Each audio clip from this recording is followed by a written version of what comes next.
On va commencer, donc, petit show que j'ai fait, comme ça. On va parler un petit peu de Kippour. Ça semble étonnant, mais ça tombe bien. Et Kippour est donc connu pour sa fête. Je crois que c'est peut-être la fête la plus connue dans le judaïsme. Je pense même des non-juifs en général connaissent Kippour. Je crois qu'il y a même un film qui s'appelle Le Grand Pardon. D'accord. Donc c'est pour preuve que c'est une fête tellement importante. Un, deux. Ouais, tu peux augmenter un petit peu.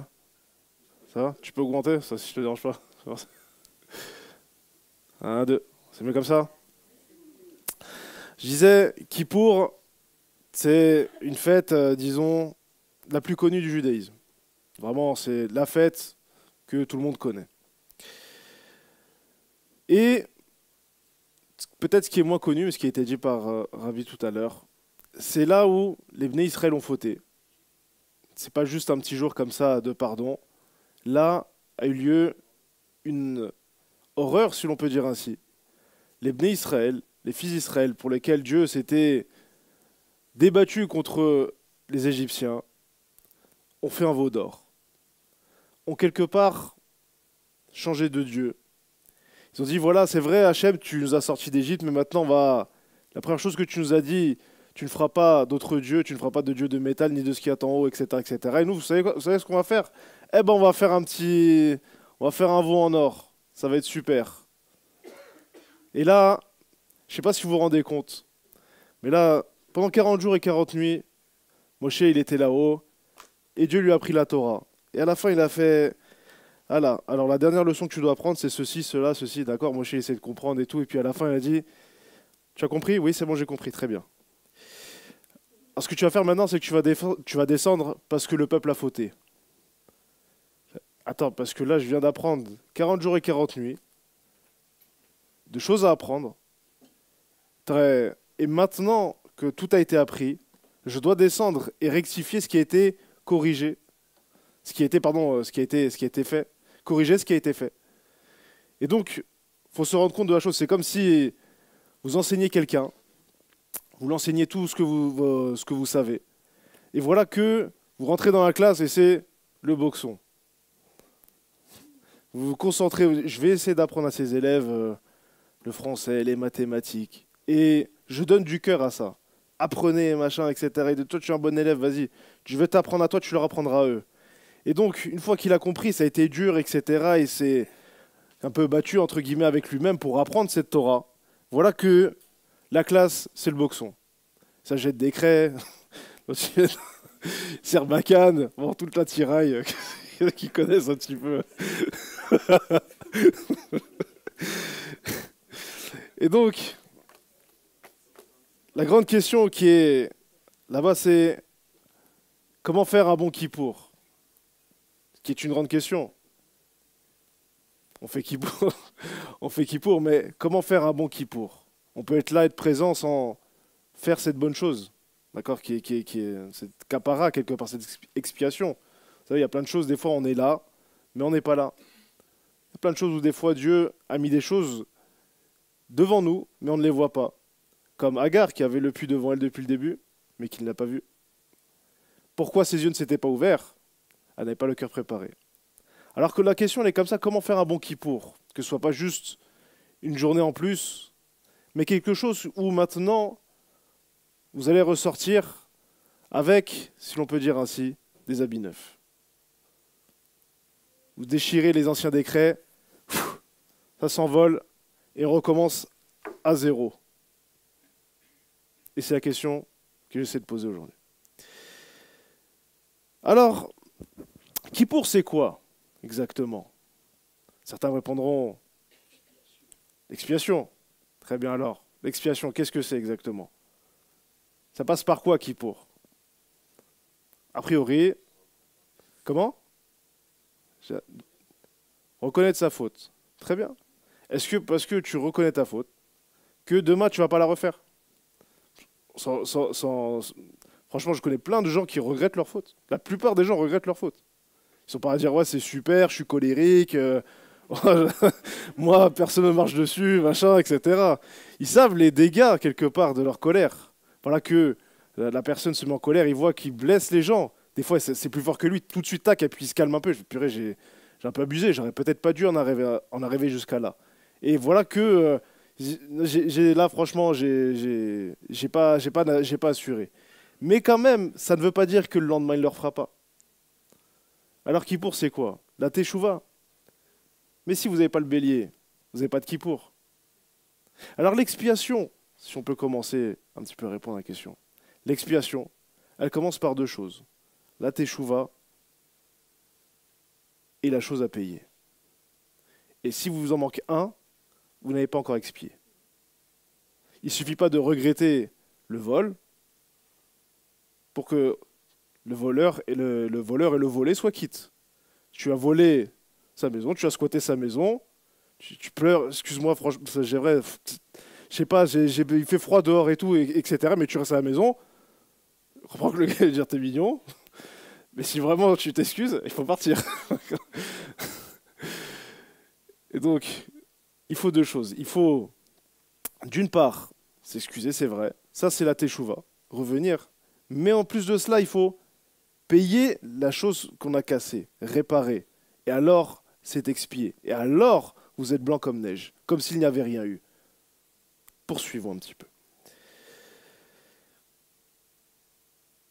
Alors, il y a une fausse teshuva, puisqu'on parlait de deux choses. Il y a la teshuva plus l'expiation. Il y a une fausse teshuva. Ouais. C'est celle qui fait pleurer. Ouais. Un homme ou une femme pour les conséquences que ça a. Vous voyez, comme on disait un petit peu le colérique, il se rend compte quelque part de sa colère quand il détruit une relation avec un autre. Donc il se met en colère contre son enfant, contre sa femme, contre ou autre. Et voilà que il se rencontre avec, le temps passe un petit peu, 1 heure, 2 heures, et voilà que là, il voit que ses enfants, sa famille, ou j'en sais rien, son patron, peu importe, il tire la tête. Et là, il se sent un peu ridicule. Il commence à comprendre qu'il n'aurait pas dû s'énerver, que ça ne valait pas la peine d'en arriver là. Et voilà que, quand même, il se commence à se rendre compte. Et voilà qu'il commence à peut-être pleurer un petit peu, lâcher des larmes et dire purée, ça fait des années que j'essaye de lutter contre ça et j'arrive pas. Mais ce n'est pas encore la vraie tchouva. Et pour la simple et bonne raison qu'il pleure sur les conséquences de sa faute. Et pas sur la faute en elle-même. Et c'est pour ça qu'il retournera comme le chien retourne à son vomi. Pourquoi? Je vais vous donner un petit exemple. Vous avez un enfant. Vous savez, cuisine un peu, et la poêle, elle est chaude. Je lui dis, tu touches pas la poêle. Elle est chaude, tu ne touches pas la poêle. Et vous partez. Un petit peu, je sais pas, vous partez un peu de la cuisine. Et l'enfant, voilà que, quand même, il y a les frites, ça.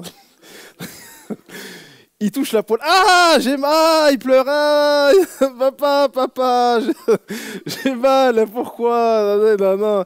Il dit, mais la poêle que je t'ai demandé de pas toucher, tu l'as touchée? Ouais, je voulais des frites. Oui, d'accord, mais je t'avais dit de pas toucher la poêle. Regarde maintenant tes doigts, ils sont tout rouges. C'est vrai ou pas? Et là, la question, elle serait comme ça. Est-ce que l'enfant a pleuré parce qu'il s'est fait mal? Ou est-ce qu'il a pleuré parce qu'il n'a pas compris votre ordre? S'il pleure parce qu'il s'est fait mal, vous pouvez être sûr qu'il recommencera sur autre chose. Parce que là, parce que je discutais un petit peu avec ma belle famille, si vous avez fait mal tout de suite, la sanction elle est immédiate. Alors vous vous rendez compte tout de suite de votre erreur. Vous touchez quelque chose de brûlant, ça fait mal, on t'avait prévenu, c'était clair, net, précis, il n'y a pas d'histoire. Mais qu'en est-il d'une chose, d'une erreur, où les conséquences se payent plus tard? Type, par exemple, je ne travaille pas bien à l'école. Aujourd'hui, tu ne travailles pas bien à l'école, tu le paieras plus tard. Voilà que tu aurais dû travailler, tu voulais un beau métier, je veux être, je sais pas, tel et tel métier qui mérite beaucoup de diplômes. Mais ah, mais je travaille pas maintenant, ça va aller, t'inquiète, moi je suis un as des as, j'ai pas besoin. Je dis attention, le travail que tu fais pas maintenant, il faudra le faire plus tard. Mais lui, il ne le voit pas tout de suite, parce que la conséquence n'est pas immédiate. C'est pas comme la poêle qui tu touches et ça brûle tout de suite. Donc les conséquences ne sont pas immédiates. Alors s'il pleure, si un enfant pleure, parce que pour les conséquences de sa faute, il n'a pas fait vraiment tchouva. Il aurait dû dire l'enfant, je pleure parce que j'ai désobéi mes parents. Mais il est trop petit encore. C'est pour ça que des fois, tu mets les fessées. Enfin, je sais pas, je crois qu'on n'a pas le droit, mais voilà. On s'est compris. Parce que l'enfant ne comprend que ça pour le moment. Il est encore trop petit dans sa tête pour comprendre des choses, comme on pourrait dire, plus sérieuses, de voir au-delà du mal, de la fessée, etc., de comprendre que si tu ne fais pas ça, tu vas avoir des problèmes plus tard. Alors là, je mets le truc, parce que si tu fais pas ça, si tu n'as pas tout de suite, ah, ça fait mal, désobéir égale mal. Il faut que l'enfant que ce soit clair. Désobéir égale j'ai mal. S'il a ça, ça va. Mais s'il n'a pas ça, il est paumé. Il ne peut pas comprendre que c'est une erreur parce que il n'a pas de conséquences derrière encore. Sauf que, comme on l'a dit, les conséquences sont plus lointaines et qu'il est trop petit. Mais la vraie tchouva, c'est de comprendre ce n'est pas pour le mal que l'on fait que l'on pleure, c'est parce qu'on a désobéi. Et c'est la vraie tchouva. Mais poursuivons un petit peu. C'est-à-dire que le vrai Baal Tchouva, il a retiré de son cœur ce qu'il a fait désobéir. Il a retiré la rébellion qu'il y a en lui. Ouais. Ça veut dire que j'ai pas besoin d'attendre que la poêle brûle pour comprendre que mes parents, ils sont plus anciens que moi. Ils connaissent mieux la vie que moi. S'ils me disent fais ceci et fais pas cela, certes, on ne parle pas ici de perfection, de pas de perfection, mais tu es plus ancien que moi, tu as une expérience que je n'ai pas. Alors tu peux voir quelque chose que je ne vois pas. Et c'est en cela que j'aurais dû faire tchouva. De me dire, quelque part, à ce moment-là, quand j'ai mis le doigt sur la friteuse, sous la poêle, je me suis dit, ma sagesse, ta sagesse équivaut. Voire je suis plus sage que toi. Je sais mieux que toi. Je vais prendre la frite, je vais me brûler moi, je vais pas me brûler. Ah! Ça fait ça. C'est comme ça que ça s'est produit dans votre tête. Enfin, dans votre tête. En tout cas, dans la tête d'enfant ou dans la tête de quelqu'un qui désobéit quelque part. C'est-à-dire qu'il se croit, quelque part, au-dessus de la personne qui lui a donné l'ordre.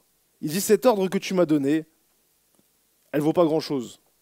J'ai un meilleur ordre pour moi. J'ai un meilleur programme pour moi. Et je vais faire comme cela. Poursuivons un petit peu.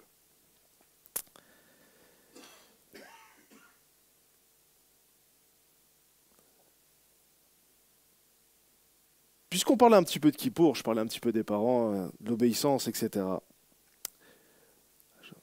Samedi dernier, on parlait un petit peu justement de cet aspect où qu'est-ce que la Vodazara, quelque part le culte étranger. Et on avait vu plusieurs choses qu'on va revoir un petit peu aujourd'hui, mais on va comprendre une chose. C'est que quelque part, la faute du veau d'or, c'est pas pour l'or et le veau en soi, c'est parce que Dieu l'avait interdit. L'or et le veau, c'est rien. Les idoles ne sont rien. En vérité, au fond, un bout de bois, vous savez, il y a même des idolâtries.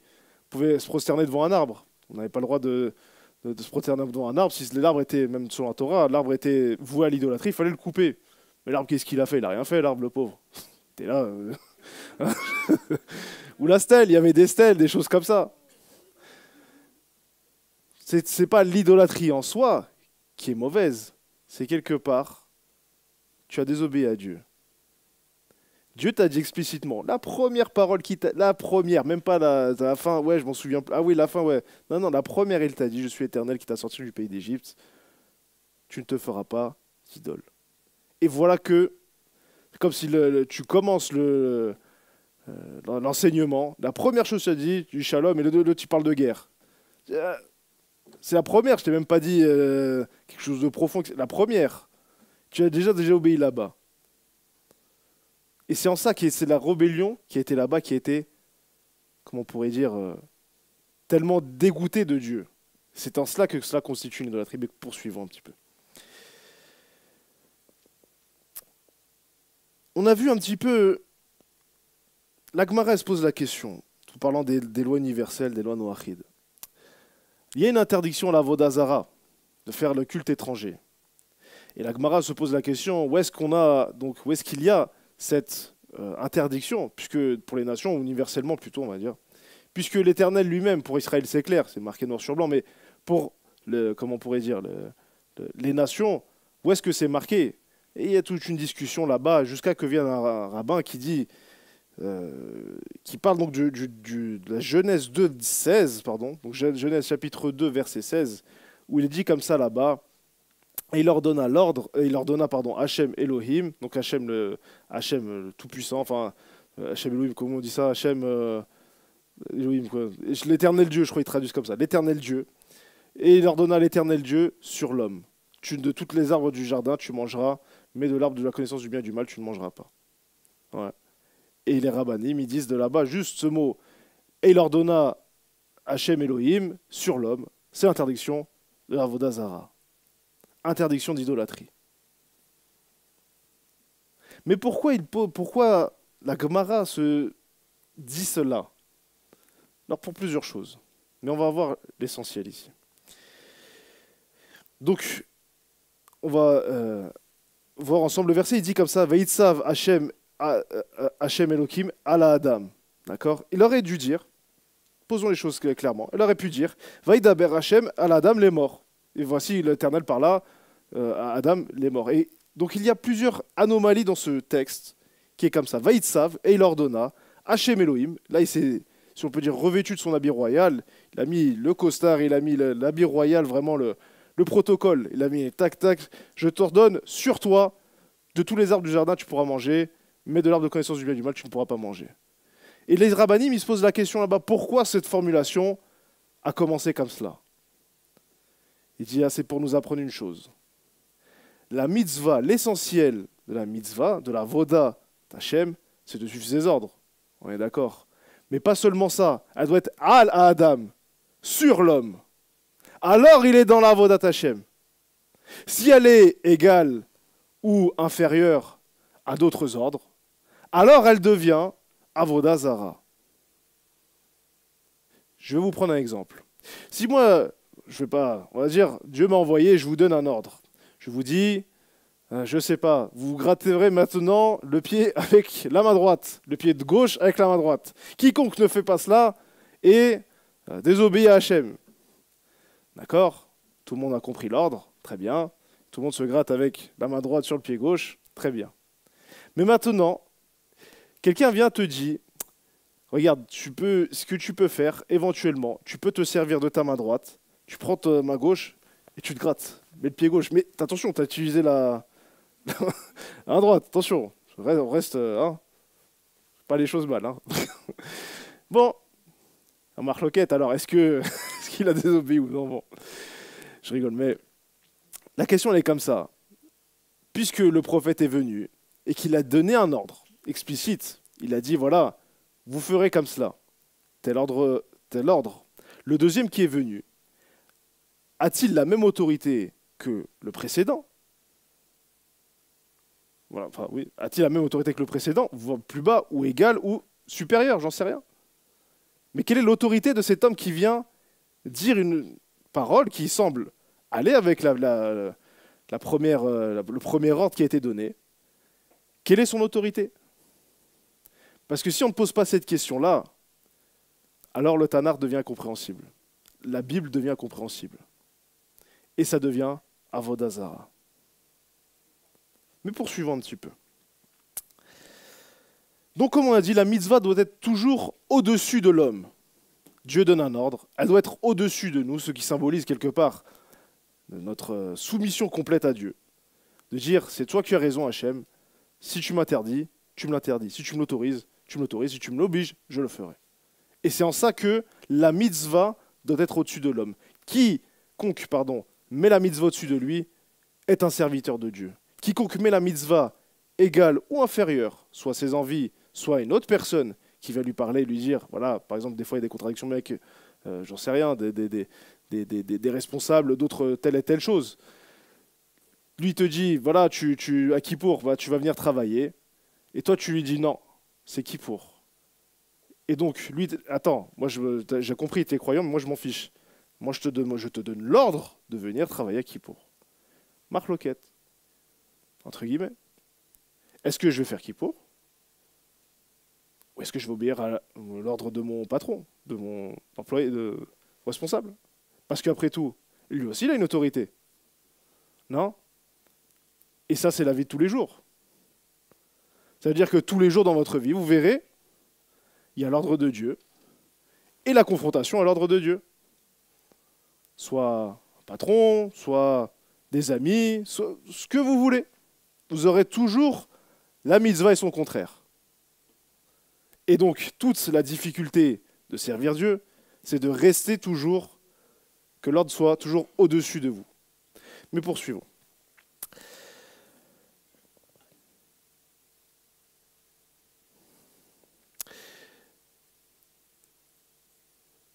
Comme on a dit, s'il n'y a pas d'ordre, s'il n'y a pas de, comment on pourrait dire, d'autorité, de mesure d'autorité, alors c'est la confusion. Tout le monde a raison, tout le monde a à la fois tort, tout le monde... C'est pas clair. S'il y a autorité, c'est clair. Il y a Dieu au-dessus et le reste en dessous. Mais allons un petit peu plus loin. Parce qu'on a dit qu'il y a l'ordre et son contraire. Et voilà, qu'est-ce qui s'est passé dans le jardin d'Éden lorsque, reprenons l'exemple qu'on a donné tout à l'heure, voilà que Dieu a ordonné à Adam de ne pas manger de l'arbre de la connaissance du bien et du mal. Et donc, le serpent est arrivé, il lui a dit « Ah, ça va, oui, ok, regarde, il est beau le fruit là-bas, hein. Tu as vu? Il brille, il est beau, tu as vu? » Et donc, il a un petit peu séduit comme ça, il lui a donné il a fait de la pub. Il a fait de la pub pour le fruit. Il a dit, regarde, ça, si tu manges le fruit, ça tu as aussi, tu seras la meilleure. Tu seras la plus belle encore. Là, il a donné si on peut dire ainsi, toute la pub qu'il faut pour tenter Chava. Et voilà que Chava a craqué. Et derrière Chava, il y a son mari qui a craqué. Et qu'est-ce qu'il a dit Hachem au sujet d'Adam? Parce que tu as écouté la voix de la femme, alors la terre est maudite à cause de toi. Et juste quand il a dit comme ça, parce que tu as écouté la voix de ta femme, il est en train de dire, tu n'as pas mis ma mitzvah au-dessus de l'homme. Tu as mis d'égal à égal la mitzvah de ta femme et la mitzvah d'Hachem. Et donc, il y a une confusion.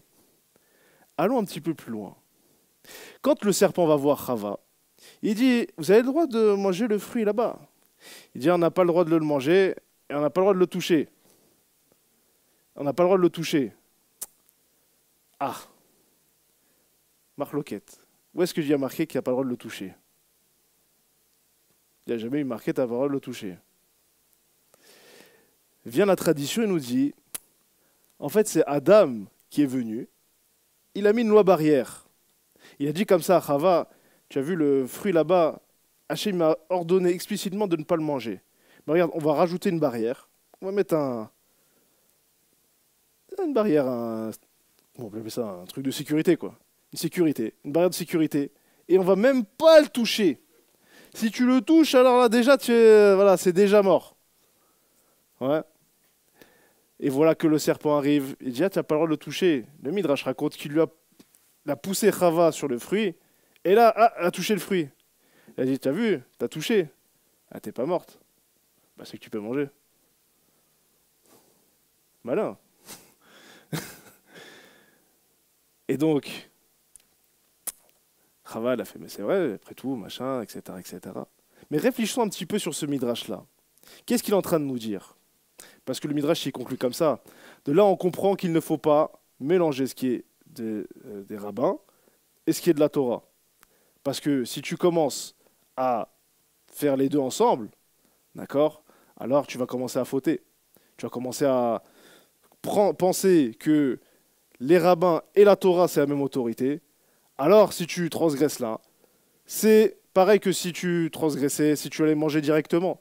Et donc, tu vas être dans un moment où tu vas être chamboulé complètement. Tu vas fauter, tu vas en venir à fauter à la fois les rabbins et à la fois la Torah. D'accord? Et donc c'est pour ça qu'il faut toujours séparer. Mais poursuivons un petit peu.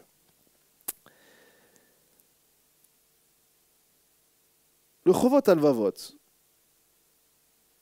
c'est un livre de Moussar, je pense que Willy doit connaître, va commencer à parler de l'unification de Dieu.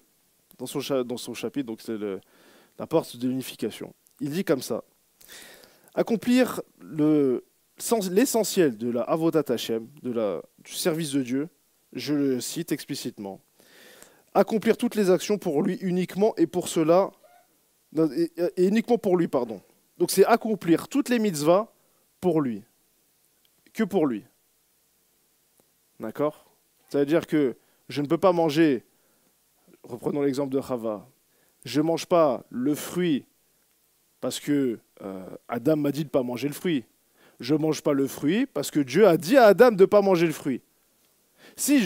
Avec la même mitzvah, si je fais la même mitzvah, mais je le fais au nom, non pas au nom de Dieu, mais en autre nom, le Chovot Halvavot est en train de dire, tu as créé un autre Dieu.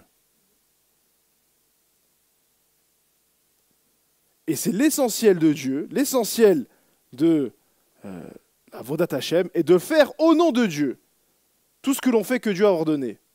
Et il dit même, celui qui ne le fait pas est un idolâtre comme tous les autres idolâtres. Et il va être très dur, on va le voir ensemble. Il dit même, donc dans la Vodat Hashem, on doit avoir de la discrétion et le rejet de la flatterie. C'est ce qu'il dit explicitement. Et on va voir ensemble la suite. Il dit, comment on pourrait dire, puisqu'on a vu que l'essentiel de la Vodat Hashem, c'est de servir Dieu dans son cœur, d'être, comment on pourrait dire, d'avoir Dieu dans son cœur et donc de faire la chose pour Dieu. Quel est l'essentiel de l'idolâtrie pour Rabbeinu Bechaye? C'est de ne pas comprendre la toute-puissance de Dieu. Qui ne comprend pas la toute-puissance de Dieu, alors va entrer dans l'idolâtrie. Il va entrer dans quelque chose où il va commencer, je vous le traduis, il ne va plus servir Dieu lui-même, mais il va servir d'autres entités. Il peut même faire exactement la même Torah que vous. Habillé comme vous, tout comme vous, dans laquelle il n'y a pas de problème. Il est dans la Keïla, il est là, mais il n'est pas là. Pourquoi il n'est pas là? Parce qu'il ne sert pas Dieu pour lui-même, il sert d'autres entités. Et donc il est un idolâtre, comme tous les autres idolâtres. Mais rentrons un petit peu, poursuivons un petit peu. Et il dit que cette source-là, celui qui se détourne de l'unité de Dieu, c'est parce qu'il n'a pas compris la toute-puissance de Dieu. Comment il agit dans son monde? Comment il fait pour régir son monde? Comment il fait pour que les choses fonctionnent? Ouais, il est le Dieu des miracles, Baruch Hashem. Mais en vérité, 99% du temps, il a des lois dans son monde. Il a mis des plantes pour nous guérir, il a mis des plantes pour le fer, le machin, le calcium, ce que vous voulez. Bien sûr que Dieu, il peut s'en enlever de tout ça. Il peut utiliser, il n'a pas besoin de la plante en soi pour te transmettre ce que tu as besoin. Il peut te le transmettre directement.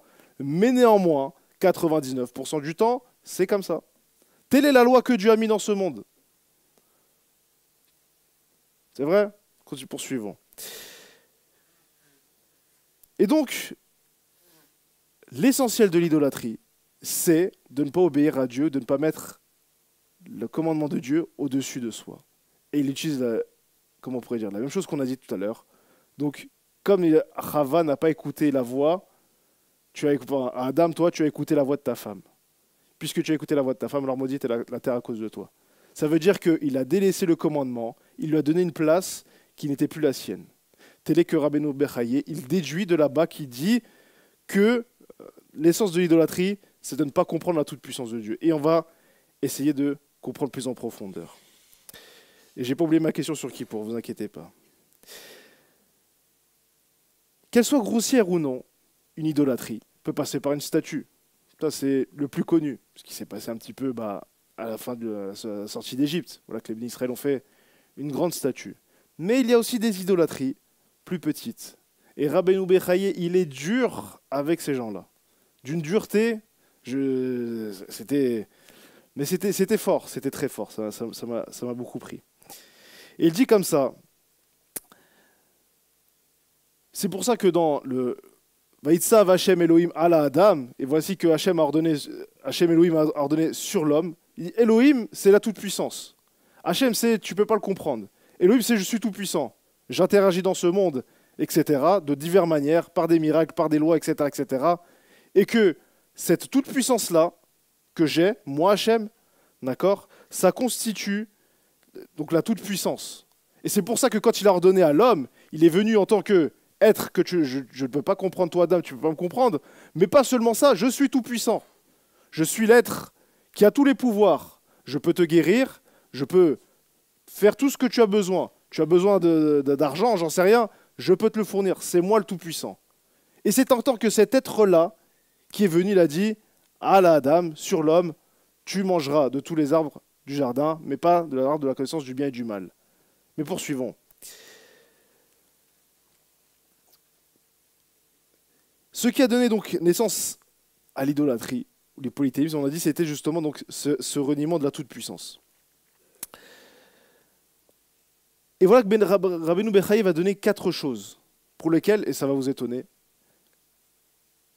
il va commencer à parler un petit peu de l'hypocrite.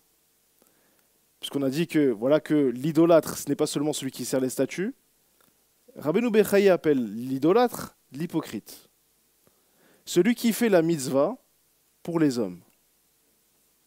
Parce qu'il a compris quelque part que, bah oui, dans un monde religieux, faire des mitzvot, que les gens ils te voient et que, etc., ça donne un kavod. Tout le monde dit, ah, super, etc. Et voilà que il peut transformer chez cette personne-là quelque chose qui va faire et qui va dire que je ne fais plus les choses pour Hachem, je ne fais plus les choses pour Dieu, je fais parce que les gens me donnent du kavod, de l'honneur, des cadeaux, ce que vous voulez, des bonnes choses, etc., des bonnes paroles. Et donc je ne le fais plus tellement parce que Dieu m'a ordonné de le faire, je n'ai plus donc mis la mitzvah à Adam, sur l'homme, j'ai mis la mitzvah à mon niveau. Il faut me faire des petites flatteries si vous voulez que je fasse un peu des cours, des machins, etc. Et voilà que l'homme se transforme, bien qu'il n'a pas changé a priori, il est devenu un idolâtre. Et Rabbeinu Bechaye va citer 4 choses en quoi l'idolâtre est supérieur à l'hypocrite. Et je vais les citer pour vous. Il dit 4 choses. L'idolâtre n'a pas accès au prophète, d'accord, et à la Torah. Alors que l'hypocrite, oui. En soi, l'idolâtre est supérieur à l'hypocrite. L'idolâtre sert le bois et la pierre, qui ne font rien et ne se rebellent pas contre les tout-puissants, alors que l'hypocrite, lui, sert des hommes qui se rebellent contre Dieu, et aussi sert des hommes, parfois des sadikim. Donc il sert à la fois des rebelles et des non-rebelles. Donc il est plus bas que l'idolâtre. Il dit encore, l'idolâtre ne sert qu'une idole, tandis que l'hypocrite sert une multitude d'hommes. Et il dit encore, l'idolâtre ne cache pas ses vues erronées aux hommes, c'est-à-dire qu'une fois que tu sais qu'il est idolâtre, bah, tu sais qu'il est idolâtre, tout le monde le voit, tout le monde le sait et peuvent donc s'en protéger de cet homme-là. Mais l'hypocrite, nul ne connaît, sinon Dieu seul. Et donc, sa mauvaise influence peut exercer sur nous. Tel est l'avis de Rabbeinu Bechaye sur les hypocrites. Il dit ils sont idolâtres, mais pas seulement. Ils sont pires que l'idolâtre. Mais comme on ne peut pas les voir, alors on fait avec. C'est dur. Et c'est une question pour nous tous. Oui, d'accord, il n'y a pas de statut, grâce à Dieu, il n'y a aucune statut. Mais est-ce que je ne suis pas aussi concerné par toutes ces choses-là? Faisons-nous les choses pour Dieu lui-même? Ou est-ce que parce qu'à force d'avoir des bonnes paroles, d'avoir du kavod, un peu des cadeaux, j'en sais rien, des petites choses, des choses sympas, des petites... Voilà qu'on s'est mis peut-être à servir Dieu, non plus pour Dieu lui-même, mais pour nous. Et c'est la question que nous pose, c'est la question que nous pose quelque part, à la fois Rabbeinu Bechaye et Kippour. Parce que c'est pas anodin qu'on parle là-bas de la Genèse. C'est la source, je cite bien, la source de tous les problèmes. C'est parce que, quelque part, qu'un idolâtre vraiment avec sa statue, ou un hypocrite, il devient un rachat devant Dieu, un impie devant Dieu, parce qu'il n'a plus mis la mitzvah au-dessus de lui. Qu'il devienne un voleur, qu'il devienne un tueur, qu'il devienne un idolâtre, qu'il devienne un hypocrite. La racine, elle est là. Parce que la mitzvah, Wow. Après tout, bon, c'est que 2 centimes, c'est que 2 euros. Ah, il a oublié sur le. Je sais à qui c'est, je sais que c'est 2 euros, c'est à un tel. Bon, c'est 2 euros, je le mets dans la poche. Tu n'as pas mis la mitzvah au-dessus de toi. Tu aurais pu dire, non, attends, je vais l'appeler, c'est 2 euros, écoute, je vais lui donner 2 euros. Tu as oublié les 2 euros, tiens les 2 euros pour prendre tes 2 euros. C'est parce que tu as dit, ouais, moi aussi j'ai besoin de 2 quelque part, tu prends les 2 euros. Moi aussi j'ai besoin de 2 euros. Voilà, je vais acheter un pain au chocolat, j'en sais rien. Je vais acheter un truc, et moi aussi j'en ai besoin de ces 2 euros. Bah, s'il les a oubliés, c'est Dieu qui les a mis là, c'est pas moi qui ai venu les chercher. Donc quelque part, voilà, je vois pas pourquoi je devrais. Non, t'as pas mis la mitzvah au-dessus. Et donc quelque part, tu es en train de servir non plus Dieu, mais toi-même. Poursuivons. Et donc, Rabbi Bechaye conclut comme ça. Il dit l'hypocrite, donc le Hanef en hébreu, est la plus grave des afflictions du monde. Il n'y a pas plus grave que l'hypocrisie. Servir Dieu plutôt que les hommes est donc dur et exigeant. C'est quelque chose qui va être de tous les jours. C'est un combat de tous les jours. Par contre, ce n'est pas une raison pour, on pourrait dire comme ça, empiéter sur les autorités. Ce que je veux dire par là, c'est que des fois, il y a un truc comme ça, on va dire, bah, puisque je ne dois pas obéir aux hommes, alors bon, à chaque fois qu'il y a l'autorité qui dit, non, c'est Dieu qui me dit, attention, machin. Et donc, à chaque fois que le père, le rabbin ou j'en sais rien, il arrive, il dit autre chose, et donc le gars, il fait pas. Parce que soi-disant, c'est Dieu qui lui parle. Je suis pas du tout dans cette chose-là. Mais pour quand même, il faut revenir. C'est-à-dire que le père, le rabbin ou toute autre autorité qui est autorité, ce n'est que parce que Dieu lui a donné l'ordre. Dieu dit, tu vas suivre ton père, tu vas suivre le rabbin. C'est que Dieu transfère quelque part son autorité à cette personne-là. D'accord? Et c'est là où il faut bien faire attention. Je n'obéis pas à mon père ou ma mère parce qu'ils sont gentils, que c'était qu'ils me donnent des cadeaux. J'obéis au père, à ma mère, parce que Dieu me l'a ordonné. Et en cela, je suis un serviteur de Dieu. Mais poursuivons. Revenons un petit peu à Kippour. On a dit, c'est la tchouva. Ouais. C'est quelque part. Kippour, c'est aussi la tchouva. Je vous ai fait cette petite introduction. Parce que revenir à quoi exactement? Teshuv-he, donc souvent c'est connu. Je reviens à Dieu. Teshuva, Teshuv-he, je reviens à Dieu. Ouais. Je reviens au he, qu'on parlait tout à l'heure. Donc cette vie de Dieu, cette fois-ci cette résurrection des morts, on pourrait dire cette force de Dieu, cette puissance de Dieu. D'accord? Mais je reviens à quoi exactement? Parce qu'on parlait un petit peu de la question. Si je me brûle, alors oui, d'accord, je me suis fait mal, j'ai la main qui est toute rouge. Très bien. Mais comme on l'a dit tout à l'heure, tu aurais dû pleurer, non pas que tu t'es fait mal, tu aurais dû pleurer, si l'on reprend un petit peu l'exemple, que tu n'as pas mis la mitzvah de ton père ou de ta mère au-dessus de toi. Tu aurais dû comprendre que ton père et ta mère, ils ont plus d'expérience que toi, qu'ils connaissent cette histoire de friteuse, cette histoire de poêle chaude. Toute personne qui met sa main sur la poêle chaude se brûle. C'est un impératif que tout le monde connaît. Et toi, tu as cru que ta mitzvah, ta loi était au moins égale. Et donc tu as fait autre chose. Et donc, le teshuva, quand je reviens quelque part à Dieu, parce que c'est marrant, on ne dit pas je reviens de ma faute, je chouve, donc je me tourne de ma faute. Je tourne vers Dieu, j'étais pas vers Dieu, et maintenant, je vais me tourner vers Dieu. Et donc, teshuv-he, c'est revenir vers Dieu. J'aurais pu dire, bah, je reviens de ma faute. Teshuv-chet, j'ai une faute, je fais demi-tour à ma faute. Mais faire demi-tour à la faute, ça vous fait pas forcément revenir à Dieu. Je vais m'expliquer. Vous savez, pour trouver un chemin, vous avez deux façons. Ou vous connaissez le chemin, qui est le plus simple, ou vous faites toutes les erreurs possibles jusqu'à trouver le bon chemin. Tournez là, c'est pas là. Là, il y a un piège, là, il y a les sables mouvants, et à la fin, va se dessiner un chemin où il n'y a pas eu de problème. Et donc, c'est par là. On peut le faire comme ça. Ça va vous prendre beaucoup de temps. C'est vrai. Mais on va avoir une carte. gauche, droite, en haut, en bas, vous êtes arrivé. Et alors vous êtes, vous serez un champion. Vous n'avez plus besoin de... Voilà.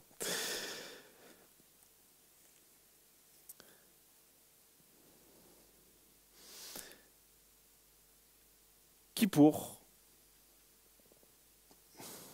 c'est la tchouva, mais c'est avant tout Dieu qui va mettre maintenant le tampon.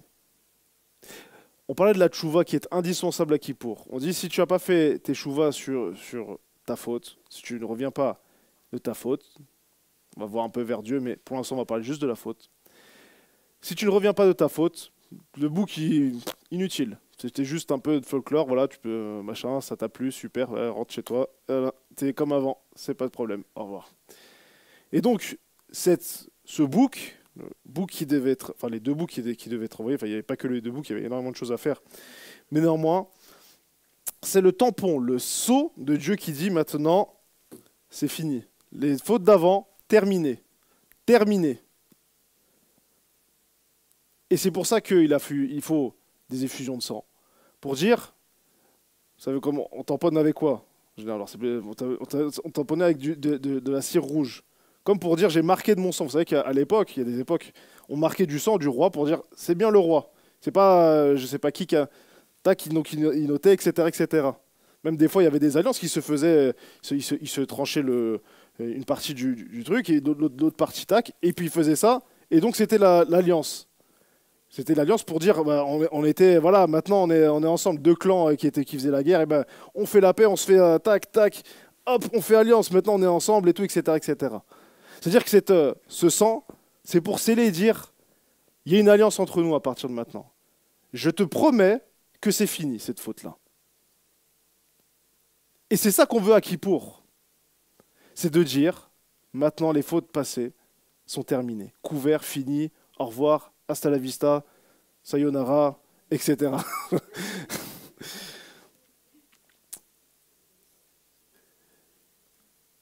Voyons un petit peu Kippour.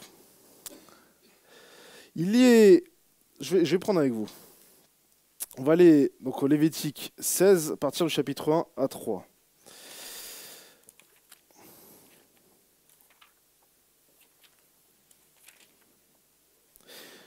On va juste lire les trois premiers chapitres, les trois premiers versets, pardon.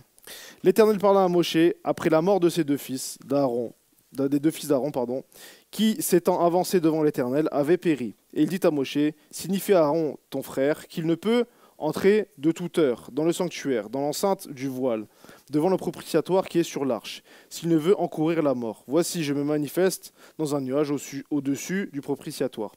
Voici comment Aaron entrera dans le sanctuaire, avec un jeune taureau comme expiatoire et un bélier comme holocauste. On va s'arrêter là juste pour le moment. Il y a deux choses. Déjà, on pourrait se poser une première question dans cette paracha de Kippour. Pourquoi Dieu commence à parler, voilà que Nadav et Avihu, qui étaient morts, alors pas Nadav Cohen, n'est-ce pas, mais Nadav et Avihu, les pauvres, ils ont été voilà, enlevés par Hachem, si on peut dire ainsi. Et Dieu rappelle cette chose-là, juste avant les mitzvot de Kippour, le rituel de Kippour. Quel est le lien? Et ensuite, secondo, il va nous dire comme ça à partir du verset 3. Voici comment Aaron entrera dans le sanctuaire avec un jeune taureau comme expiatoire et un bélier comme holocauste. Il y a deux choses. Donc il dit, il y a, je reprends, un jeune taureau comme expiatoire et un bélier pour l'holocauste. Deux choses pour Aaron. Il y a autre chose encore, il y a les deux boucs, etc. Là, je parle juste de cette chose-là. Parce que pourquoi commencer en disant Aaron approchera de telle et telle manière, parce que c'est lui l'autorité, on va dire comme ça, qui était le Kohen Gadol.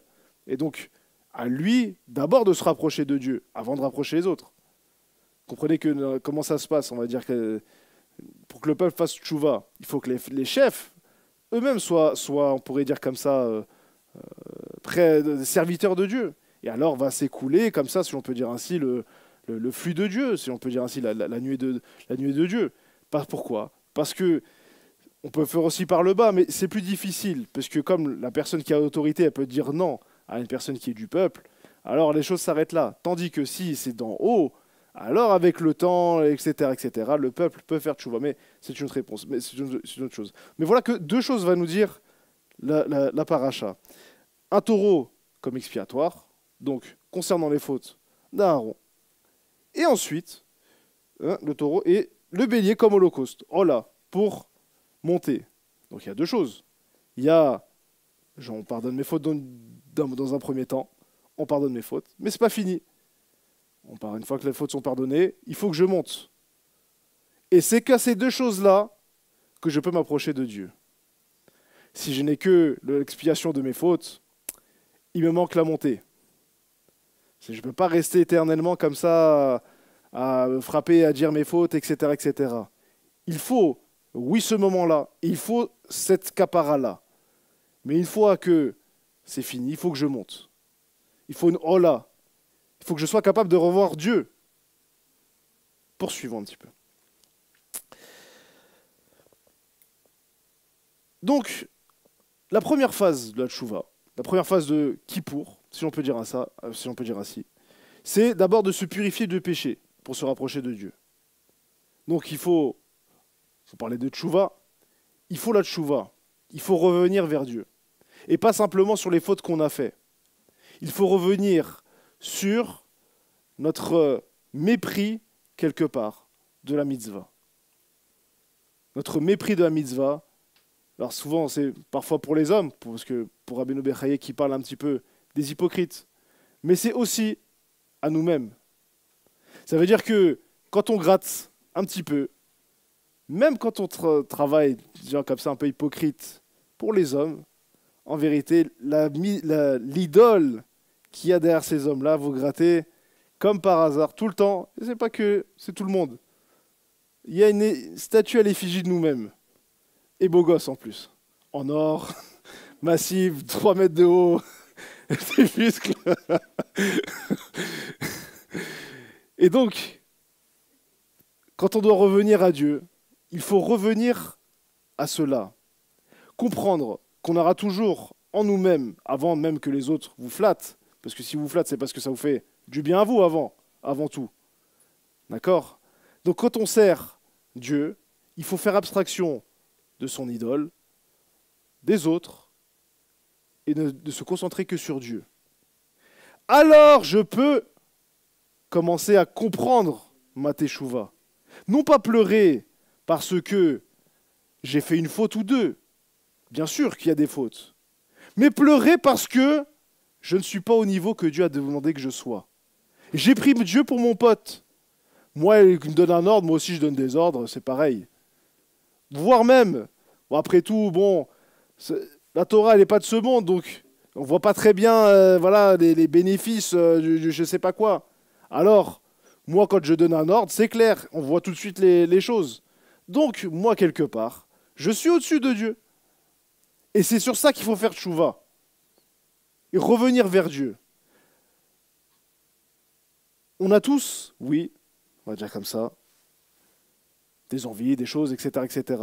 Mais il faut brûler son idole, un petit peu comme Moshe a pris le veau d'or, l'a brûlé, l'a mis dans la rivière là-bas. Il faut le faire de la même manière pour nous. Quand on revient à Dieu, on ne peut pas revenir à Dieu sans avoir mis sa mitzvah au-dessus de nous. Si on n'a pas mis son autorité au-dessus de toutes les autres autorités. Il n'y a que lui qui peut me dire à qui j'obéis, à qui je n'obéis pas. Il n'y a que lui qui peut me dire je fais ou je ne fais pas. Il n'y a que lui qui peut me dire ceci ou cela. Tant qu'il n'y a pas ça, vous pouvez pleurer sur j'ai volé, j'ai machin, j'ai trébuché, je l'ai frappé. Ça ne sert à rien. Vous retomberez dans la même faute que vous étiez. Parce que vous n'avez pas encore mis la mitzvah au-dessus de vous. Vous obéissez à un autre Dieu qui est souvent vous-même. Enfin, vous-même, c'est un dialogue avec moi aussi, hein, d'accord? C'est le moi. C'est le moi.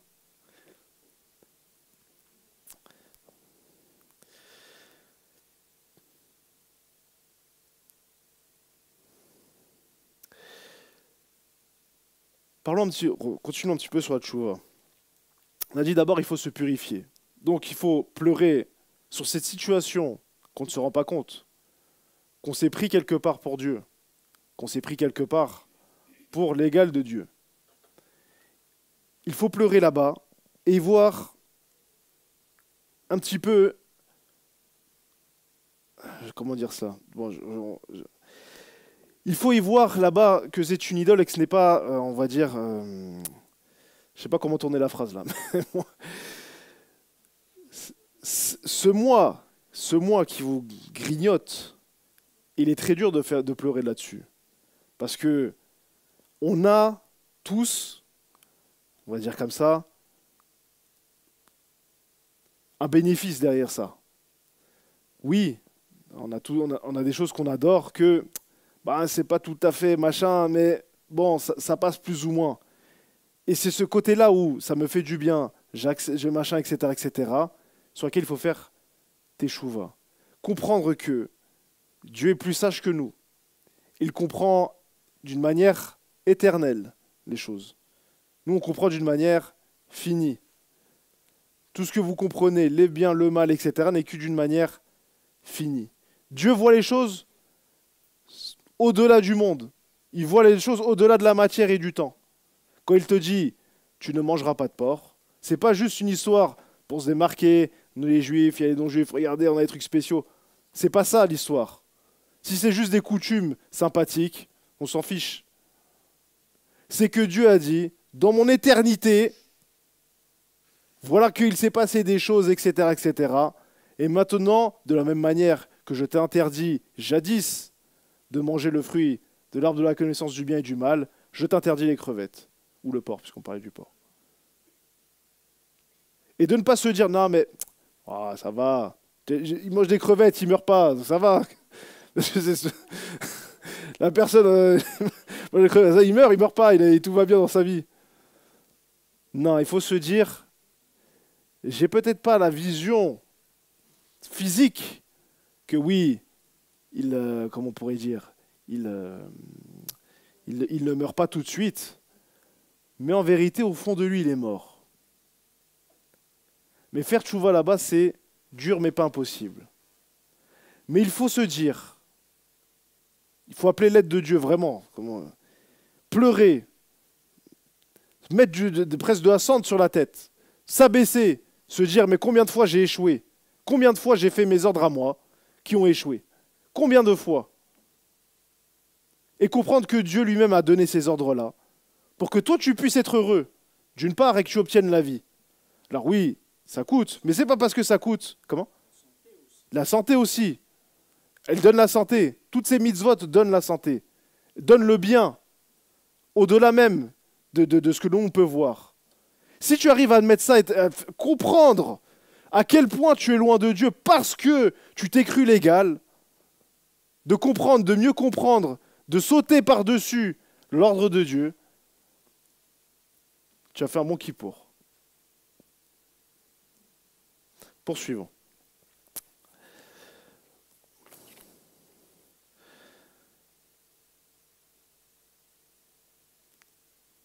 Vous savez que dans la tchouva, il y a une première phase. C'est de regretter amèrement. Lorsqu'on commence à regretter une faute, alors la vraie tchouva, elle exprime un dégoût envers cette faute. Quelque chose où maintenant on a les yeux ouverts. Et voilà qu'on se rend compte de notre erreur. Alors parfois, comme on disait, ça peut parce que je me suis brûlé le doigt. Très bien. C'est un niveau aussi, il ne faut pas non plus toujours... c'est un niveau. Je me suis brûlé le doigt, j'aurais pas dû. Là, je viens de comprendre juste que mes parents, ils connaissaient mieux la vie que moi. Mais il y a déjà ce côté-là, où je vais regretter amèrement mon acte. Et voyons voir un petit peu ce que les évangiles en pensent un petit peu sur la tchouva.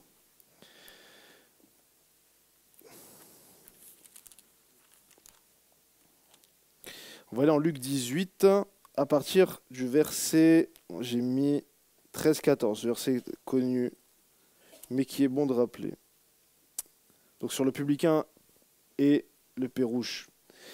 Il dit le publicain, lui, donc le fauteur, lui, là, il est parti sous les ordres de César.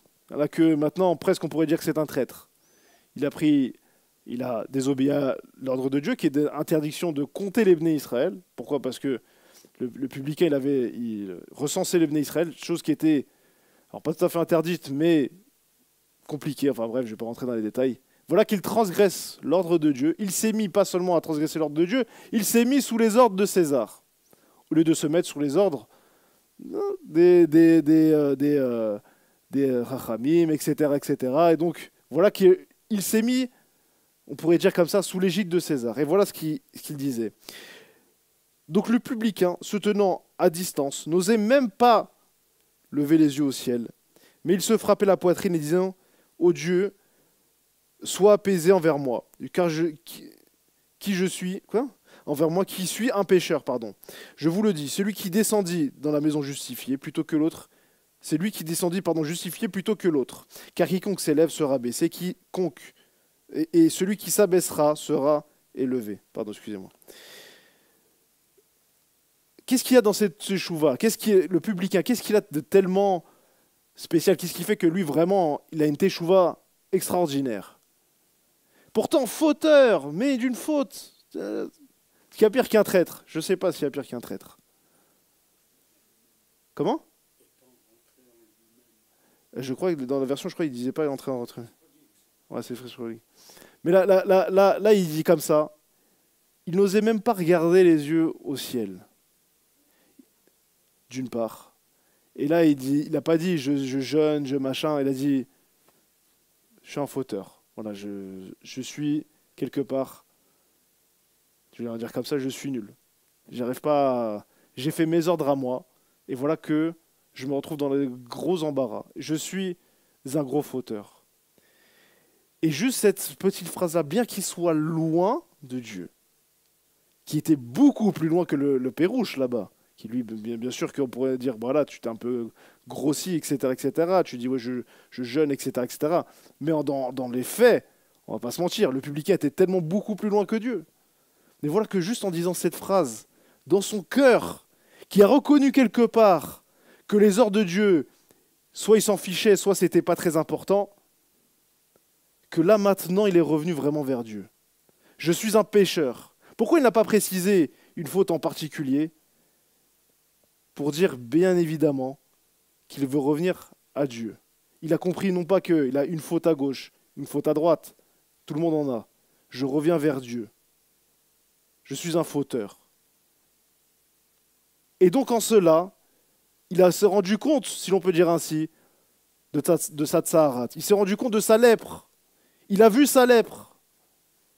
Je suis un plus gros fauteur là. Et juste reconnaître ça, c'est déjà le début de la guérison. Quand on commence à reconnaître, oui c'est vrai, j'ai pas mis ta mitzvah au-dessus de tout, la guérison commence. Mais elle n'est pas encore finie. Mais la guérison commence. Et c'est pour ça que Kippour commence avec cette teshuva. Il faut d'abord la teshuva, avant même le bélier, mais poursuivons.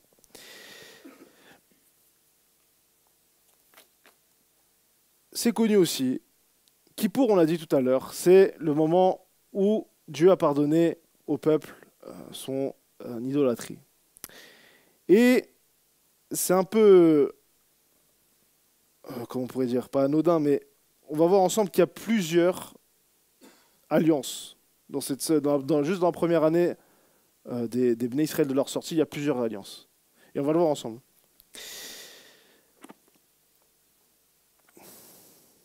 On va le voir d'abord. Donc, la première alliance, celle que tout le monde connaît un petit peu. On va juste lire quelques versets. On va aller donc au chapitre 24 de l'Exode. Donc, on va lire du 1 jusqu'au 12. Voilà, je vais le lire pour vous, n'inquiétez pas. Or, Dieu avait dit à Moshe, monte vers l'Éternel avec Aaron, Nadav, Avihu et les 70 anciens d'Israël, et vous vous prosternerez à distance. Puis Moshe s'avança seul vers le Seigneur, et eux, ils ne le suivront point. Quant au peuple, il ne montera pas avec lui. Moshe est de retour, transmis au peuple toutes les paroles de l'Éternel et toutes les statuts. Le peuple entier s'écria d'une seule voix, tout ce qu'a prononcé l'Éternel, nous l'exécuterons. Moshe écrivit toutes les paroles de l'Éternel. Le lendemain, de bonne heure, il érigea un autel au pied de la montagne, puis 12 monuments, selon le nombre des tribus d'Israël. Il chargea les jeunes gens d'Israël d'offrir des holocaustes et d'immoler comme victime rémunératoire des taureaux au Seigneur. Alors Moshe prit la moitié du sang, les mit dans des bassins et prit l'autre moitié sur l'autel. Il prit le livre de l'Alliance, dont il fit entendre la lecture au peuple, et ils dirent: tout ce qu'a prononcé l'Éternel, nous l'exécuterons docilement. D'accord. Moshe prit le sang et aspergea le peuple, et il dit: voici, ceci est le sang de l'alliance que l'Éternel a conclu en vous touchant toutes ces paroles. Moshe en remontèrent, accompagnés de Nadav et Avihu et des 70 anciens d'Israël. Ils contemplèrent la divinité d'Israël, sous ses pieds quelque chose de semblable au brillant de saphir et de limpide comme la substance du ciel. Mais Dieu ne laissa point servir son bras sur ses élus des enfants d'Israël. Et après avoir joui de la vision divine, ils mangèrent et burent. L'Éternel dit à Moshe: monte vers moi sur la montagne et demeure-y, je veux te donner les tables de pierre, la doctrine et les préceptes que j'ai écrits pour leur instruction, etc. etc. Moshe partit avec Yoshua, etc., etc. Et donc là, c'est la première alliance qui a été faite. Voilà que Dieu a déclaré, alors j'ai pas tout lu, mais à partir du chapitre 20, je crois, du 19, vous avez donc la lecture, les premières paroles qui par rapport à cette alliance-là, les dix commandements, etc., etc. Et ensuite vient le veau d'or. C'est là où donc Moshe il a fini les 40 jours, pas mangé, pas bu, etc. Tac, Dieu dit: c'est bon, t'as fini, t'as appris. Ton peuple s'est perverti. Et donc, vient une deuxième alliance, que maintenant on va lire à partir du verset 34 toujours de l'Exode. 34, 9. Je le trouve. Ok. Et il dit: ah, si j'ai trouvé faveur à tes yeux, Seigneur, daigne marcher encore au milieu de nous. Oui, ce peuple est indocile, mais tu pardonneras nos iniquités, nos péchés, et nous resterons ton héritage. Il répondit: eh bien, je renouvelle le pacte.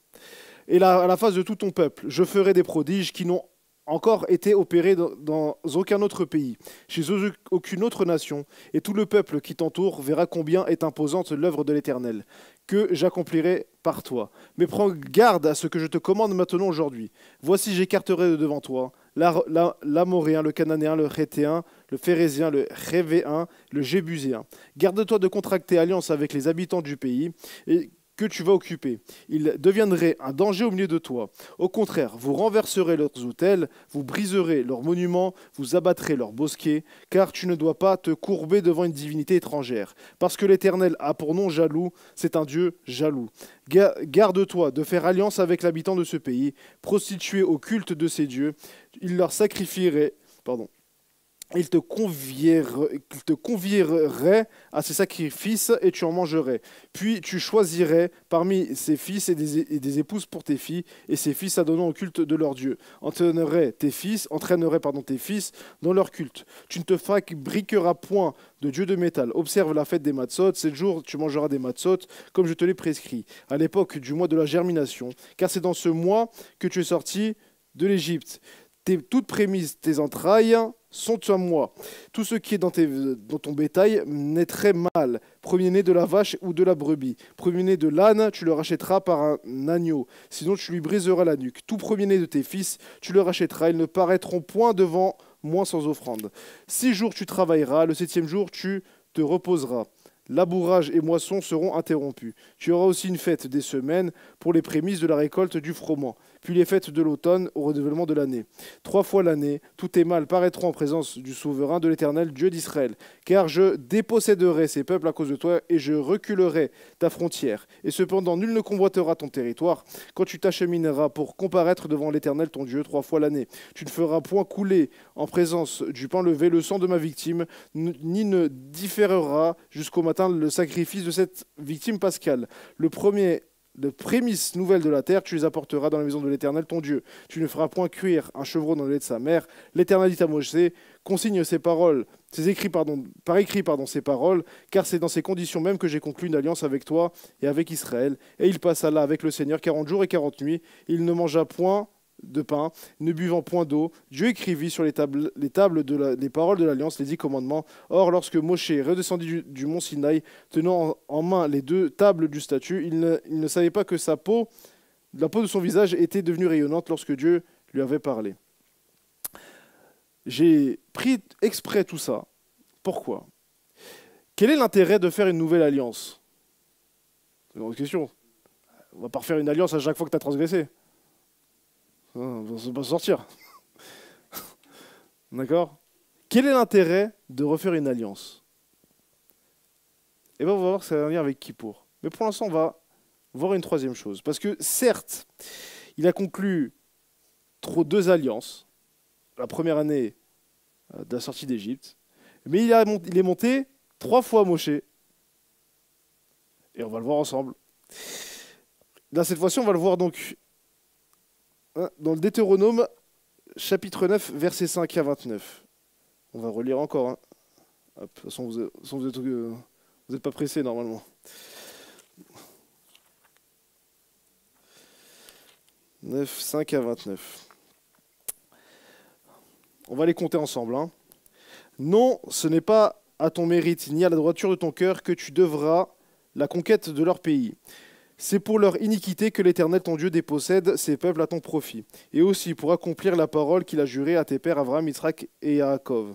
Sache-le, ce ne peut être pour ta vertu que l'Éternel ton Dieu t'accorde la possession de ce beau pays, puisque tu es un peuple réfractaire. Rappelle-toi, n'oublie jamais, combien tu as mécontenté l'Éternel ton Dieu dans le désert, depuis le jour où tu es sorti du pays d'Égypte, jusqu'à votre arrivée en ce lieu-ci. Vous avez été rebelles envers le Seigneur. À Horeb même, vous avez mécontenté le Seigneur, il s'irrita contre vous, au point de vouloir vous anéantir. Je m'étais retiré sur la montagne pour recevoir les tables de pierre, les tables de l'alliance contractées avec le Seigneur, avec vous. Ouais. Je restais sur la montagne 40 jours et 40 nuits, une fois. Ne mangez pas de pain, ne buvant point d'eau. Et le Seigneur me remit les 2 tables de pierre, burinées de son doigt divin, et contenant toutes les paroles que le Seigneur avait adressées sur la montagne, au milieu du feu, le jour de la convocation.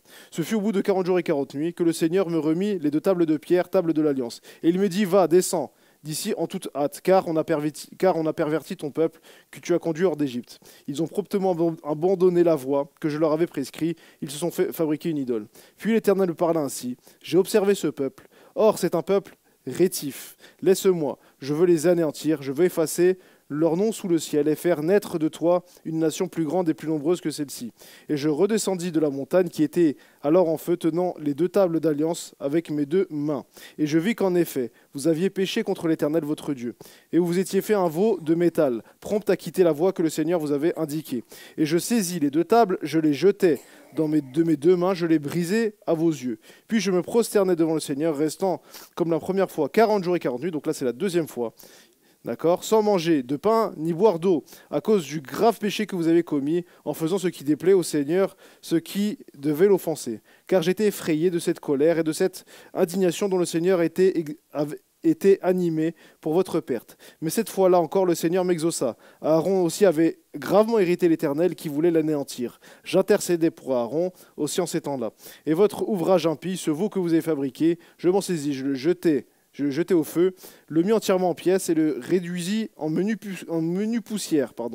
Puis je répandis cette poussière dans le torrent qui descendit de la montagne, de même à Tav-Era, à Massa, à Kivrot, à Tahava. Partout vous avez hérité le Seigneur. Et quand l'Éternel voulut vous faire partir de Kadesh Barnéa en disant « Allez prendre possession du pays que je vous ai donné », vous avez désobéi à la parole de l'Éternel votre Dieu. Vous n'avez pas eu foi en lui et vous n'avez pas écouté sa voix. Vous avez été rebelles envers le Seigneur depuis que je vous connais. Je restais donc prosterné devant le Seigneur pendant les 40 jours et 40 nuits, la 3e fois que j'ai dit « Car le Seigneur menaçait de vous anéantir. » Et j'implorais le Seigneur et je dis « Seigneur Elohim, n'extermine pas ton peuple, ton héritage que tu as sauvé par ta puissance, car que tu as d'une main invincible fait sortir d'Égypte. Souviens-toi de tes serviteurs Abraham, Isaac et Jacob. Ne considère pas la soumission de ce peuple sous sa perversité, ni sa faute. » Donc, faisons un topo. Ouais, okay. Faisons un topo. Je pense que je finis.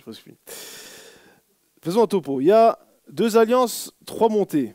La 3e, voilà que Dieu dit, c'est j'ai pardonné. Comprenons la chose.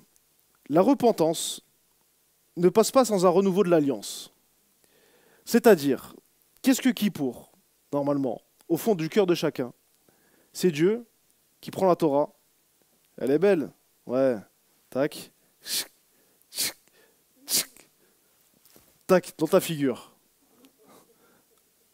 C'est toi le serviteur de Dieu, ça? Ouais, ouais, c'est serviteur. Très bien, regarde.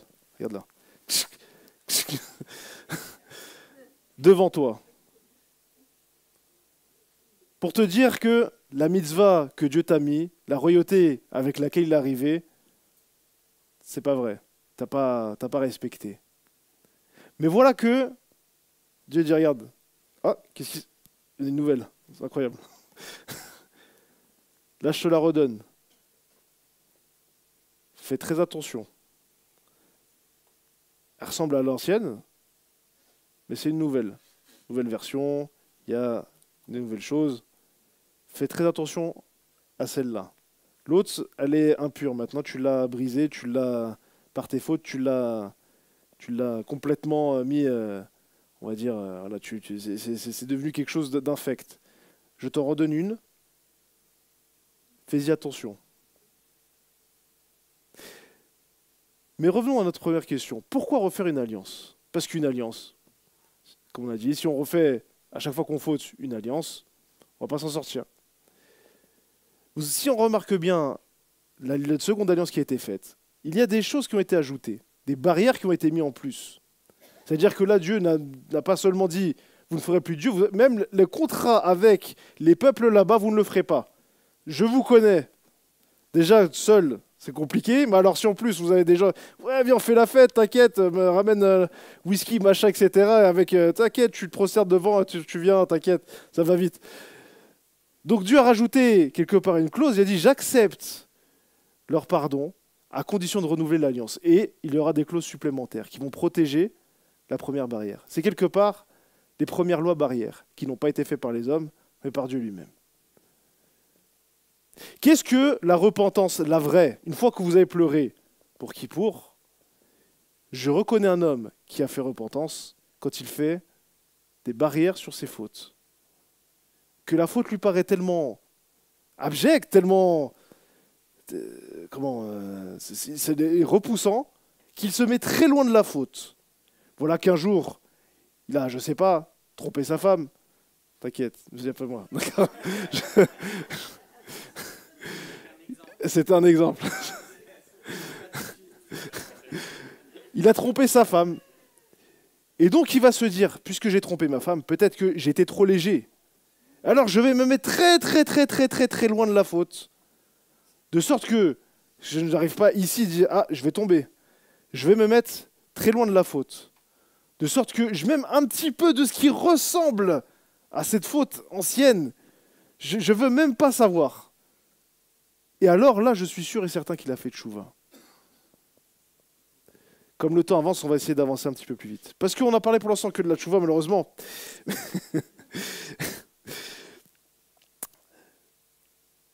Et donc, ce renouvellement de l'alliance, il est de deux choses. Il vous ajoute des clauses, mais là, je ne veux pas faire rajouter des choses, faire des barrières. Le mieux, c'est que les hommes eux-mêmes, vous-même, vos fautes, vous faites des barrières à vos fautes. Pas qu'on te dise, machin, je vais te mettre un décret, tu n'as pas le droit de ceci, cela. Si tu es un homme adulte, etc., alors tu te feras tes propres barrières à toi. Et donc, revenons à cette chose-là. Cette nouvelle alliance, ce n'est pas que des nouvelles clauses que tu vas t'imposer. Elle est aussi un départ à zéro. Pourquoi il déchire? Parce que là, il dit, mais la première, tu as transgressé, la deuxième aussi, troisième, quatrième, sixième, 72e, tout ça, tu as transgressé. Donc, regarde, on va recommencer là. Tac, tac, tac. Là, je t'en donne une nouvelle. Mets des barrières, mets une forteresse, mets des caméras. En fait. Mets des mitraillettes, caméras, missiles à tête chercheuse. Tu mets tout, tu mets le paquet pour ne pas refauter. Et là, je compte à zéro. C'est-à-dire que, imaginez-vous, vous recommencez à zéro. Vous savez, il y a plein de choses, des fois, on se dit comme ça. Si seulement j'étais plus jeune, mais avec l'expérience que j'ai, il y a des fautes que j'aurais pas fait. C'est vrai, on est tous un peu comme ça. J'aimerais bien rajeunir, mais avec l'expérience. Je ne veux pas garder le comportement d'enfant que j'avais avant. Je veux l'expérience que j'ai avec la forme que j'avais quand j'étais jeune. Et bien, c'est ça le renouveau de l'alliance. C'est ça, normalement, Kippour. Si vous avez, quelque part, rajeuni avec l'expérience passée, vous êtes une feuille blanche sur laquelle tout redémarre. Si vous avez fait vraiment tchouva, Si vous êtes revenu, si vous avez dit vraiment, Mamash, je suis un rebelle, j'ai fauté devant toi, j'ai pas mis ta mitzvah au-dessus de moi, quelle qu'elle soit, j'ai fauté, je vais mettre des barrières, et là, je pleure, etc. Que dire de plus? T'es blanc, t'es transparent, là. Mais poursuivons.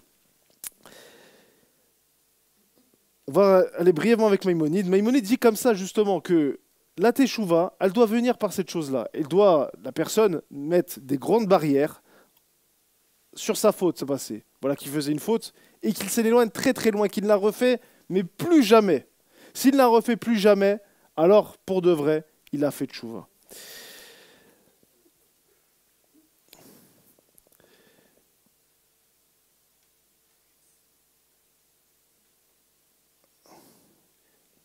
D'accord. Excusez-moi, je retrouve un peu. Donc, revenons un petit peu. Dieu, donc, veut ton cœur. Il veut le cœur pour que tu reviennes.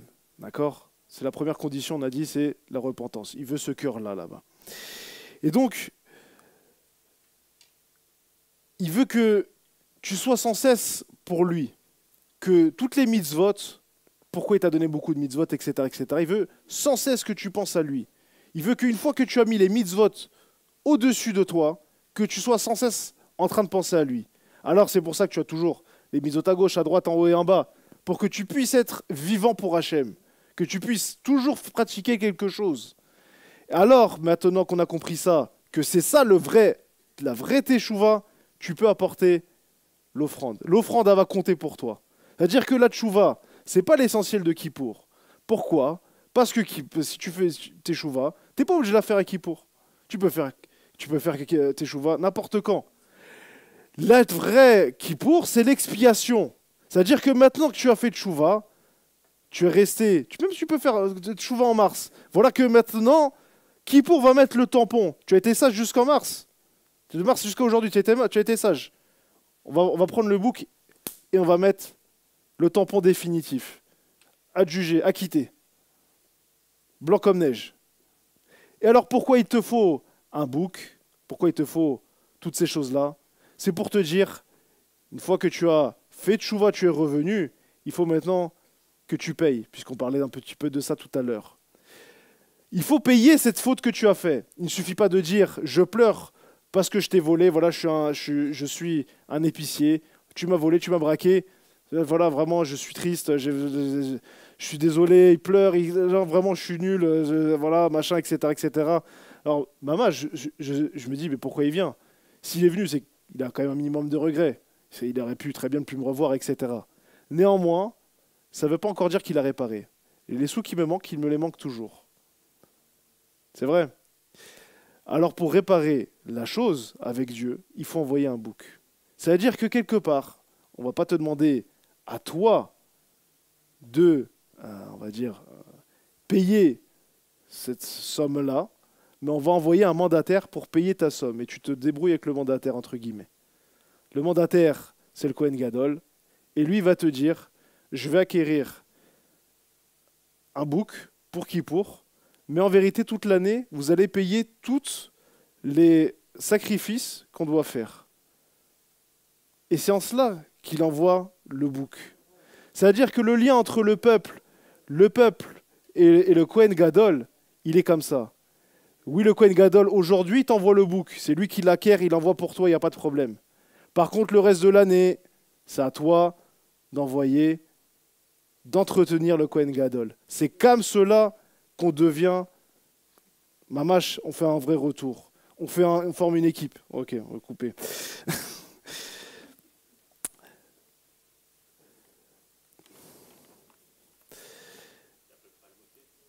Plus ou moins.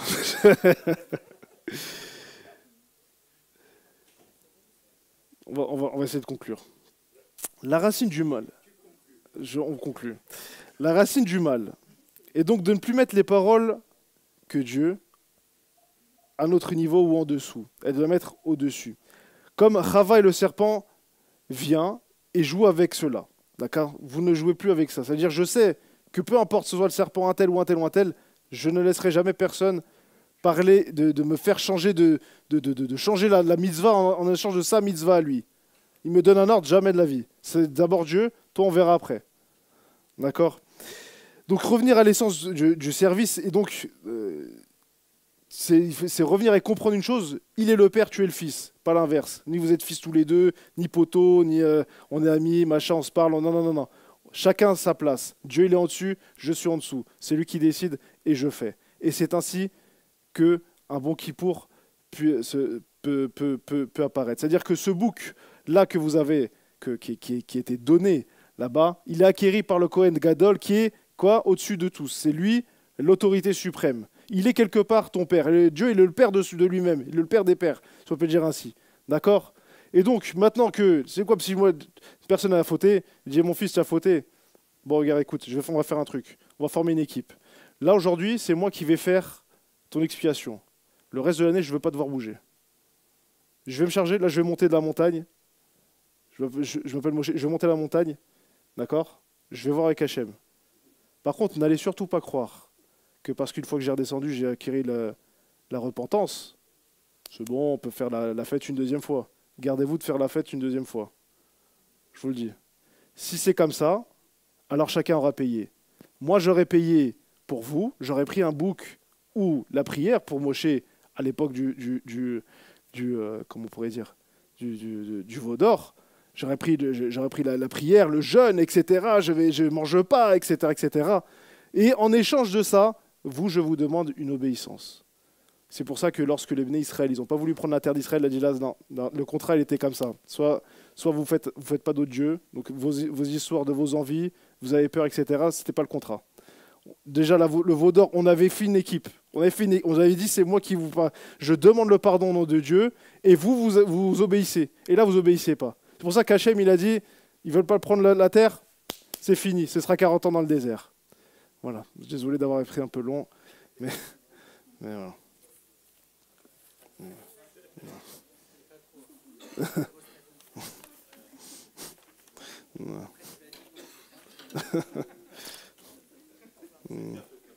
C'est un peu...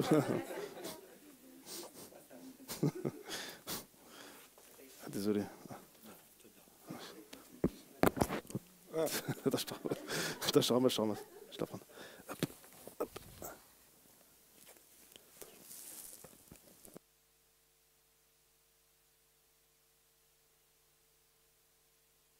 Nous pouvons remercier Steven.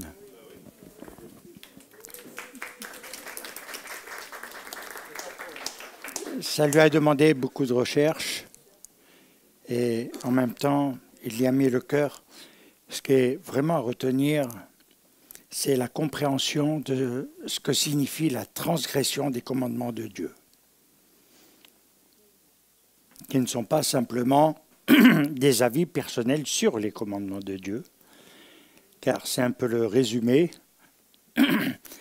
et de la manière dont nous les appliquons. Il n'est pas rare aujourd'hui que beaucoup de croyants vont à droite et à gauche, font toutes sortes de trucs, et qui ne sont pas, pour prendre une expression connue, c'est pas cadeau tout ça. Et c'est pourquoi il y a besoin de retour, mais de compréhension, que obéir à Dieu, c'est pas quelque chose qui est un joug, c'est une acceptation d'amour pour justement réparer les torts et le mal qu'il y a dans le monde et de pouvoir élever le niveau. Et c'est vrai, j'ai beaucoup aimé que nous devons mettre des barrières parce que très souvent nous dépassons les limites et ça va de plus en plus loin. Il faut se mettre des barrières au mal. Et quand il y a quelque chose qui n'a pas été bon, qui n'est pas bon, que ce soit pour soi, sa famille, la communauté, ses amis, il faut mettre des barrières au mal pour que Dieu règne, mais qu'on lui soit agréable.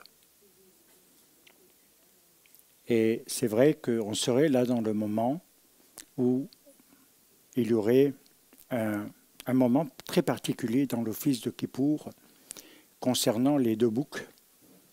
un qui va porter les fautes et qui va être jeté, et Azazel. Et je crois que c'est aussi une compréhension par rapport à Yeshua Mashiach de ce qu'il a porté. Parce qu'à un moment donné, le souverain sacrificateur confessait et non pas bénissait, ne pas confondre, en posant ses mains sur le bouc, qui est devenu par extension le bouc émissaire, les fautes du peuple, les fautes qui avaient été confessées. Et c'est vrai qu'il y a très longtemps, je me posais la question, mais qu'est-ce qu'il pouvait confesser sur ce bouc? Parce que pendant un an, le peuple, il en vit des choses. Hein. Et en même temps, il y en a des événements, il y en a des points à relever. Je n'ai jamais su exactement, mais nous savons que c'était tout ce qui était en distorsion par rapport à l'obéissance au commandement de Dieu et à l'application. Alors ça touchait beaucoup de choses. Ça touchait le niveau social, ça touchait le niveau relationnel, familial, ça touchait beaucoup de domaines. C'est pourquoi, aujourd'hui, au XXIe siècle, c'est encore plus compliqué de se dire comment suivre les commandements de Dieu, les appliquer, ou est-ce que j'ai une nouvelle Torah inventée par la substitution, où on annule tout. Et ensuite, on essaye de suivre certaines choses, mais ça n'a plus la même profondeur.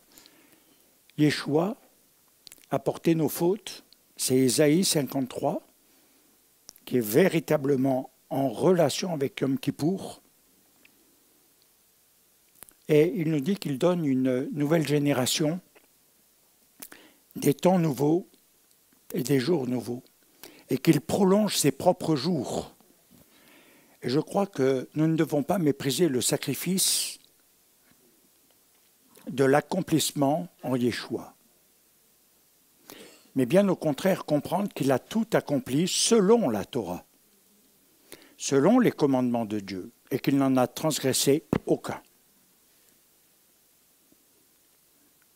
Il faut comprendre sa judéité, sa pratique, mais aussi son accord véritablement total avec la Torah. Et que, en ce sens, sa mort, puisqu'il est descendu jusqu'en bas, dans le séjour des morts, les enfers, que nous pourrions expliquer de manière différente, la mort ne l'a pas retenu. S'il avait commis une seule faute, s'il avait transgressé un seul commandement, et il n'y aurait pas eu résurrection. C'est vrai que c'est le grand débat des rabbins, la résurrection. Et il a apporté à Dieu, c'est dans les évangiles, c'est pas moi qui l'invente, son propre sang, après, et Dieu l'a agréé. Et c'est à cause de cela que nous pouvons obtenir un pardon. Le rétablissement, la restauration de notre être pour que nous recevions la vie et la vie éternelle et pas une vie temporelle, pas une vie dans la temporalité, pas une vie comme avant, pas un mode de vie comme avant. Et c'est très important de pouvoir augmenter et de comprendre le sens aujourd'hui du XXIe siècle de l'enjeu, de la compréhension de la Torah, des commandements de Yeshua, de cette identification où il a véritablement ouvert, inauguré le chemin nouveau, il a déchiré le voile, mais ça ne veut pas dire, comme dit Shaul de Tars, que nous devons abuser de la chesed, de la grâce de Dieu.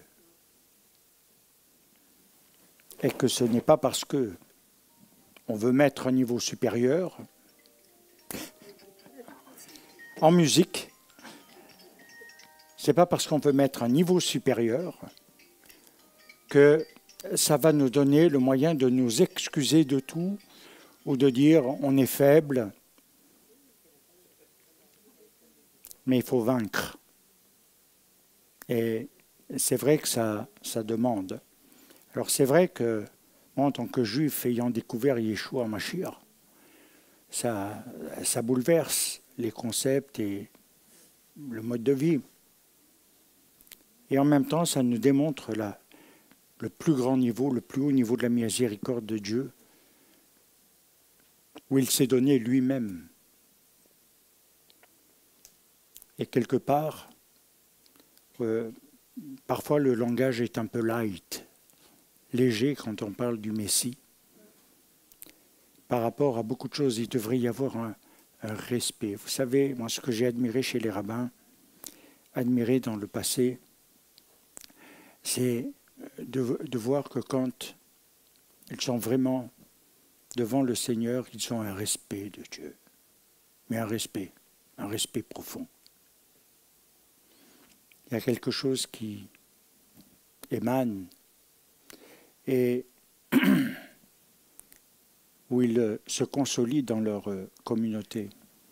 Alors bien sûr, on peut dire, comme les autres, ils n'ont pas compris la venue de Yeshua. Mais ils vont la comprendre, ne vous inquiétez pas. Mais ça, ce n'est pas un bon argument. Comme a dit Stephen, et je crois que c'est tout à fait réel, à appliquer chez nous. Il a donné une deuxième Torah.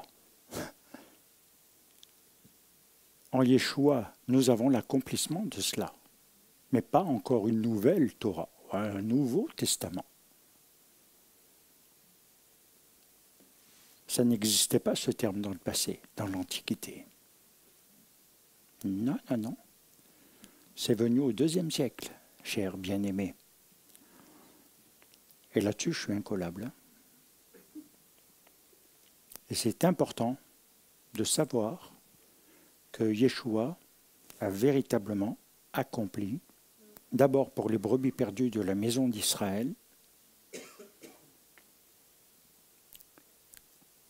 et dans un deuxième temps, incluant l'humanité dans cette alliance. Et c'est fondamental. Il n'y a pas trois voies, il n'y a qu'un seul Dieu.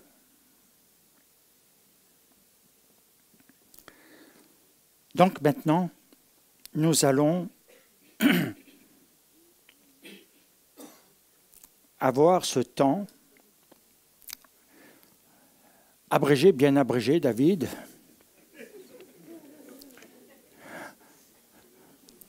du Moussaf,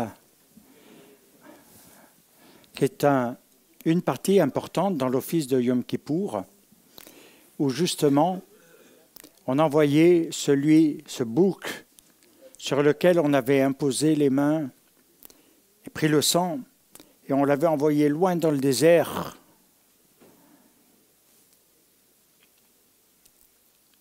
Je vous invite vraiment à réaliser ce que le poids depuis des siècles de ce que Yeshua porte du mal des hommes.